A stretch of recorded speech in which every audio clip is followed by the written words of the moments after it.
What is something you'll never understand? Why people can't find a trash can to throw their trash out. Some people are beyond lazy and it bothers me. I seen my next door neighbor empty all her trash in the street from her car and go in her house after she was done. You can't. You just walked past your trash can to go inside your house. Throw your trash in the can. People piss me off when they litter.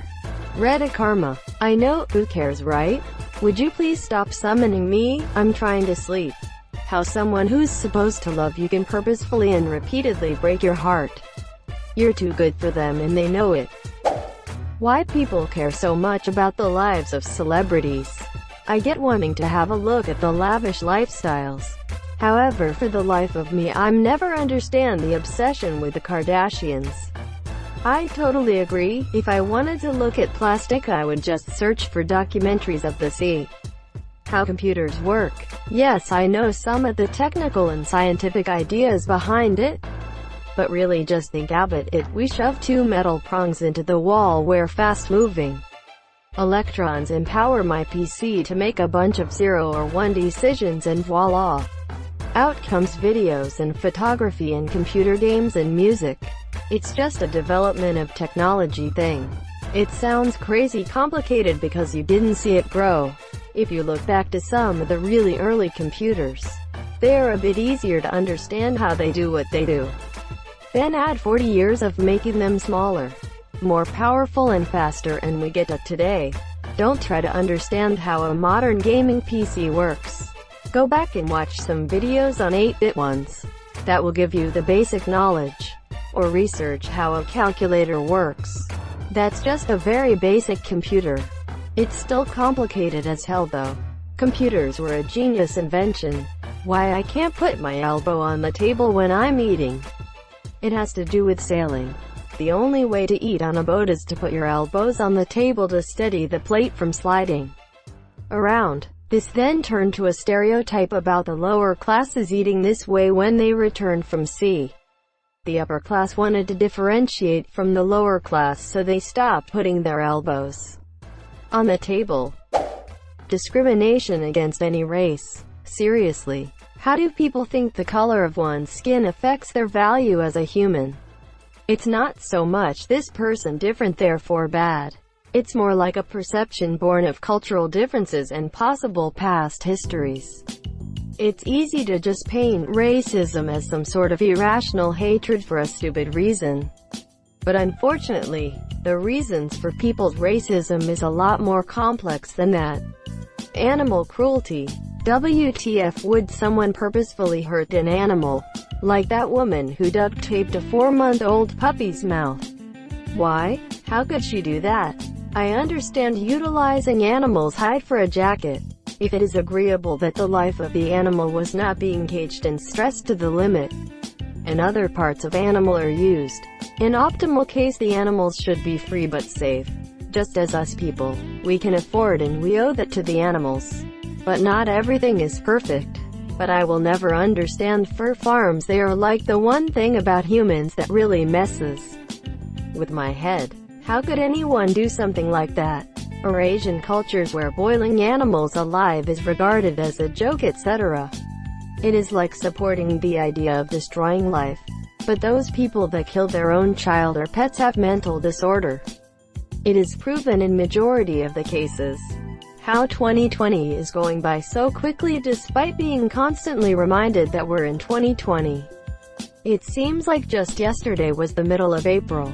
Fashion, as in why it's frowned upon to wear a perfectly usable combination of clothes just because you bought them 3 years ago. Where do you go where that's frowned upon? 99% of people don't care. If you look good, you look good. Unless you're going to something famous for fashion, like the Met Gala or the Oscars. Are you or a celebrity and the media are always watching and critiquing what you're wearing? You'll be fine. Real people don't care that much. Greater than where do you go where that's frowned upon? Try living in this part of the world. Then you'll understand. You can't just throw anything on, or drive an older model car, and pretend no one will judge you. It's just how things are here. What part of the world? The better suburbs outside of New York City. Knitting. Rubbing two sticks together and receive a piece of cloth. Witchcraft. I knit, and this description is very accurate. Can confirm. People who follow other people blindly, or in general the worshipping of one person. How people can be so cruel to people working in customer service. How can someone look at another human being and treat them like trash without realizing this is just another person trying to make a living? They don't make the rules. They are just trying to earn money and make it through life like you are. It shocks me sometimes how insensitive people can be in that regard. Ugh, my mother is becoming guilty of this. For example, today, we were at McDonald's getting lunch, and she starts muttering under her breath about some worker touching her face. As we got our food, she complained to a different employee about it and didn't thank any of them, and was just completely neutral towards the employees, maybe even passive-aggressive. I understand you're talking about a different scenario, probably one that includes yelling, but the looks on their faces just screamed how upset they were with their situation and with my mother. I wanted to F***C King slap her. Ever since this pandemic started, she's become so anal about everything, and treating others without respect. If I were the employees, I'd be even more frustrated than if she was screaming at me. There's just no need for shit like that. I understand her concerns, but ask them to be aware. Not tell them off. Thank them. Don't just leave. Asterisk and ran asterisk. What people like about 6ix9ine? I am sure it's not the music. Do people like him? Looks like a clown and acts like one. He's entertaining as hell, and it's not gonna end well for Hi Monsieur. The internet fuckery he brings is basically a reality TV show. Music-wise, he brings a power and intensity to his voice that isn't really seen anywhere else in hip-hop right now. IDK. It's not for me for the most part, but I can understand why a lot of teenagers like it. It's very in-your-face and meme-inducing. With the internet, ignorance is a choice, but they're still choosing ignorance. Trying to make people feel bad for liking things different than you. The true size of the universe. Or how many multiverses exist out there. Or if the universe is underscore so big underscore that every conceivable multiverse that could exist underscore does underscore exist within our underscore own underscore universe. So there's perhaps billions of different Earths out there, inside billions of different Milky Way clones, where Hitler won World War II, or where they never cancelled Firefly. Also, math. The universe either goes on forever, which is unimaginable, or stops at some point, which is also unimaginable. What would exist beyond it? How is anything that big? And while we're at it, why the fuck does anything exist at all? Nothing should exist. What even is existence? These are the questions that completely fuck me up. And the worst part is that I don't think we'll ever know. I'm going to die after a relatively meaningless blip of a life, of which I spent way too much time on Reddit, in this universe, and never know how it was even possible that the building blocks of life exist.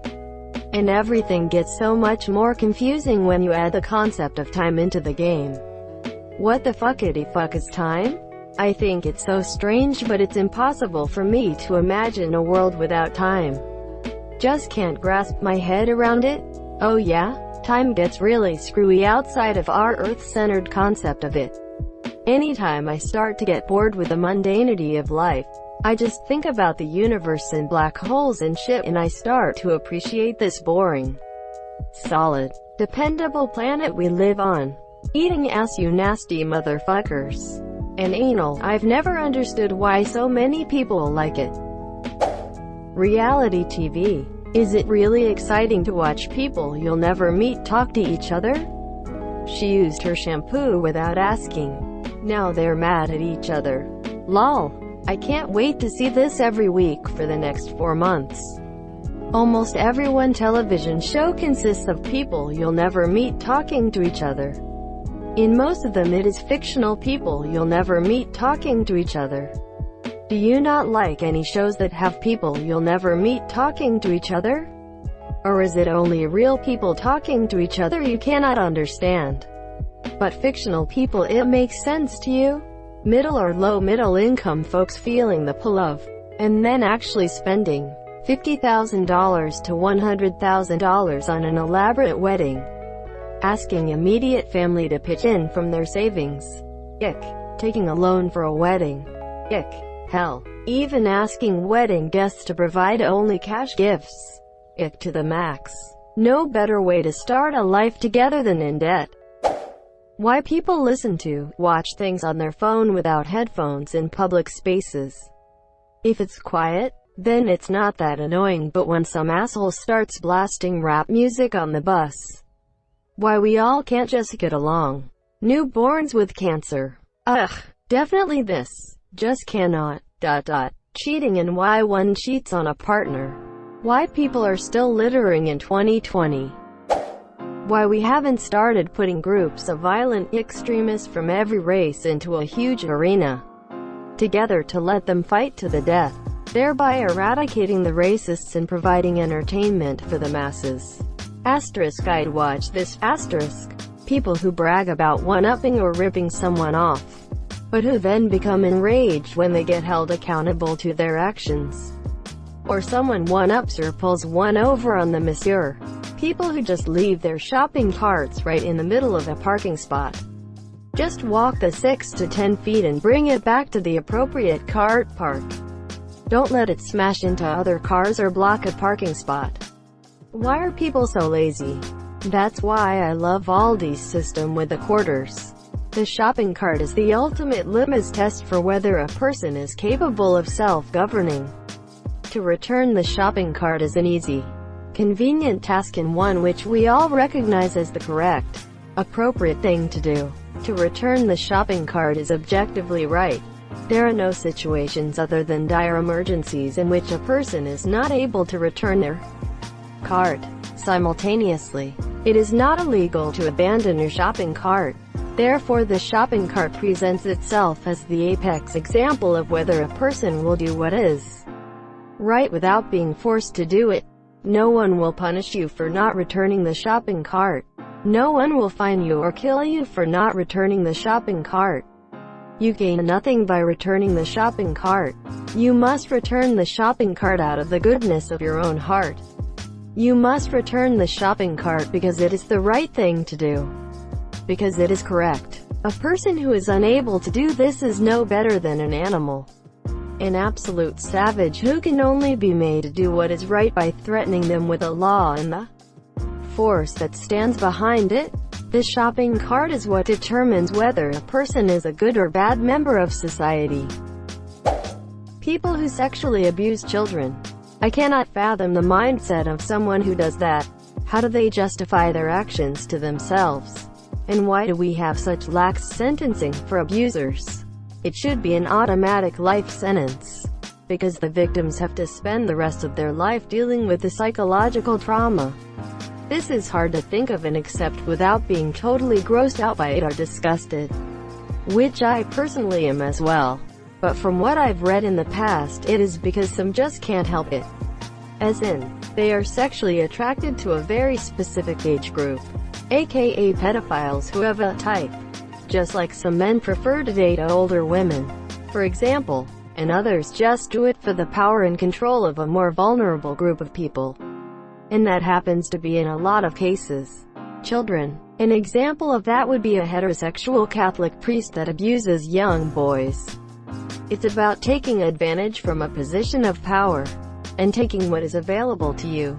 The reality is that many pedophiles actually know and recognize that it is wrong to be attracted to underage boys and girls and do seek out help and therapy. But it's really hard for them to do so because of society's reaction to it. And then there are some that don't want to change and don't have empathy for the harm they are causing to these children. Yeah, I definitely think therapy should be available for pedophiles. I understand that people can't necessarily help what they're attracted to, It's the ones who seek to gratify those desires that I don't understand. Like you said, it's the disregard for their victims that is beyond what I can conceive. I can't imagine what it's like to do that kind of harm, monsieur. Certainly, there's a disturbing lack of empathy. Thank you so much for watching and have a good day.